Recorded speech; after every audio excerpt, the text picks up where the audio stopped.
लावतो, तुम्ही पाहिलं असेल सगळे साऊथ डायरेक्शनला लावतो. पण ते साऊथ डायरेक्शनला लावायला जागा नाही आहे किंवा शेतात पॅनल लावायचे तर मग काय करणार, बरोबर. मग त्यावेळेला हे स्ट्रक्चर कामात येतं. यांनी किती कमी जागा घेतली आहे. अदरवाईज शेतात जर मला स्ट्रक्चर लावायचं आहे, असं एवढं मोठं पॅनल लावायचं, मला किती एवढी मोठी पूर्ण जागा द्यावी लागली.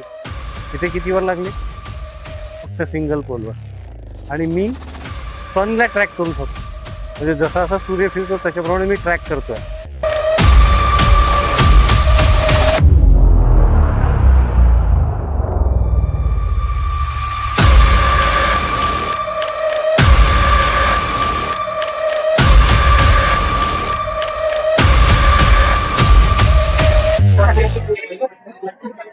वहाँ हम जितने गर्म थे उतने ही यहाँ पे ठंडी उतने ही ठंडे यहाँ पर हुए.